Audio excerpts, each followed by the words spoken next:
Gisaysay sa usa ka 30 anyos ka babae nga si alias Maria nga napasakaan kini og kasong qualified theft kaniadtong tuig 2022. Human sumala pa nga nakahilabot sa kwarta sa kaha sa ginatrabahoan nga kumpanya nga niabot sa 4 million pesos. Unya ang 300,000 pesos gihulog sa investment scheme. Naamang ko yung mga nawala na deposit kay gihulog lagi aning investment. Ang nahulog na ko sa investment is naa sa 300,000.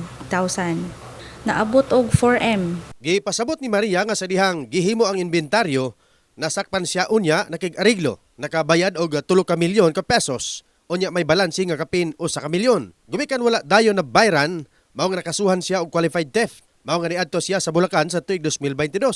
Dito sab siya gidakop Hunyo 19 tuig 2024. Sumala ni Police Chief Master Sergeant Salazar nga ang taga-Criminal Investigation and Detection Group Bulacan ang nidakop sa akusado. Ikan sa Kauluhan sa Manila. Actually, airport to airport lang siya. Na-hold na siya daan dito, then airport to airport na lang gisundok sa itong personahe. O gidala na direct sa itong kustudiya sa Alabel Police Station. Gidugang ni alias Maria nga sa 300,000 pesos nga iyang na-invest sa investment scheme sa tuig 2019, iyang gipatulog apan wala siya nakuha. O gado na daw kini nakuha ang leksyon sa mao nga money scheme. Wala kay amo laging gipatulog kay nagkuan lagi nga dako og porsyento gipaano ba nga pag-abot sa maturity dito na namo kwaon.